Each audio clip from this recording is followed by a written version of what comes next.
This is actually an interesting question, and I think Zach, you're probably the one most qualified to answer this. It comes from our Feel good about old that. friend with the serious face, Kirk. How do I convince my wife to watch the All-Star game over the Oscars? I Yeah, I really get. think that two words, Billy Crystal, done, done and done. There you go. Yeah, you know what? I'm not going to answer the question, but let me just rant about Billy Crystal for a second. This Sure. jackass comes out on. Apparently, he's on Twitter now, and they told me to keep it fresh during the warm-ups and the rehearsals. This from a town that came up with Fast and Furious 5. You know what? Screw you for mocking Fast and Furious 5.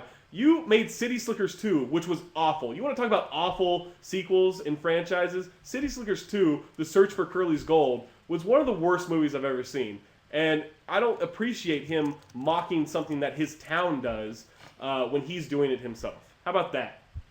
Yeah, I didn't like how the Searcher Curly's Gold, they brought in a twin, the identical twin Yeah, Gambit. it's just lazy. That's just really hack. Oh, we really That's wish we hack. hadn't killed off Jack Palance. But let's just bring Jack Palance in and say it's Murley, Curly's brother, or whatever the hell his name was.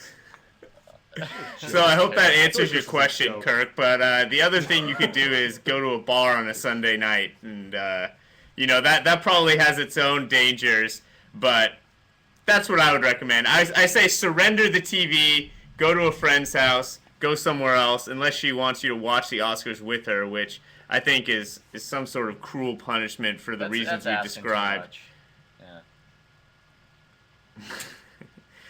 All right, That's here's too another much. one from Scott.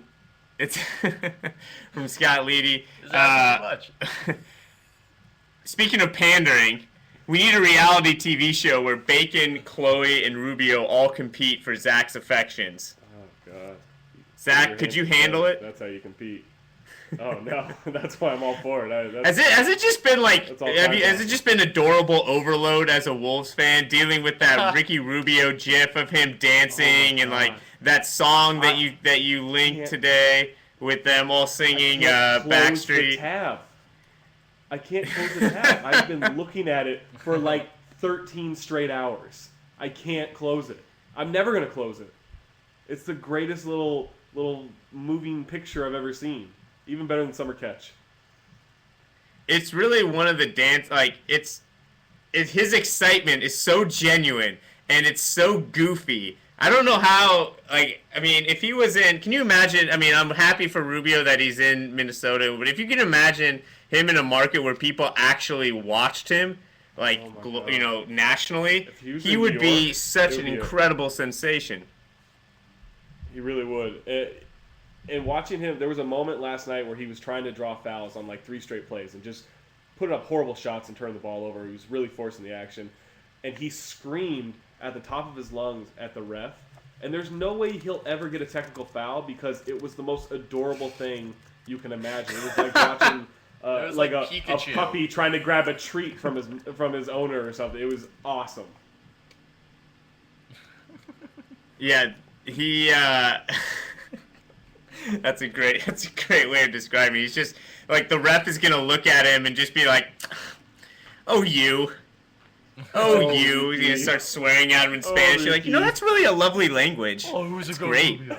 What I'm wondering is if that- like what his Catalan? accent is gonna come out to sound like, because Dirk has like this hilarious accent that's a mix of like a hip hop accent and German. And I'm wondering yeah. if spending a lot of time with Beasley is gonna make Rubio sound funny.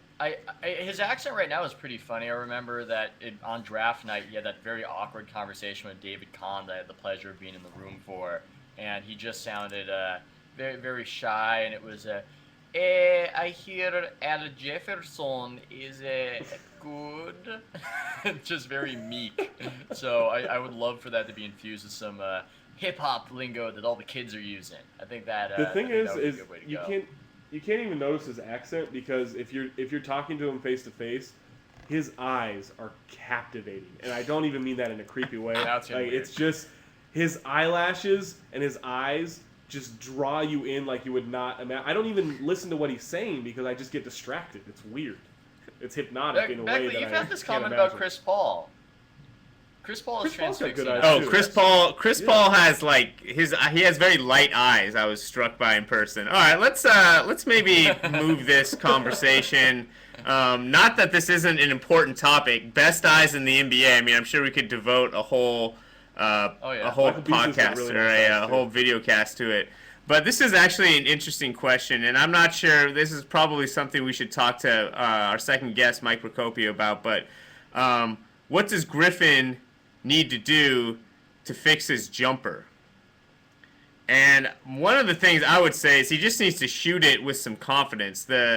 He shoots it so slowly and so Yes. ponderously that I think it really makes he gives himself so much time to think about what he's doing and what he can do wrong on each release. Yeah, he waits forever to make the decision to shoot, and then the shot itself is very slow, and it just seems like there has to be a better way, in infomercial speak, for Griffin to do that. And if he's shooting that slowly, as I've talked about, he doesn't have the best length in the world, so I don't think that's good for his game either. So I don't know what coach could help him pull the trigger quicker, but that would certainly. I don't think length is helpful when you're shooting because you want less leverage, less moving parts. Mm-hmm. That's why me and my short And arms I have think always it's- benefited. It's definitely a confidence thing. It's that old adage, which is very cliche, but don't think, just shoot.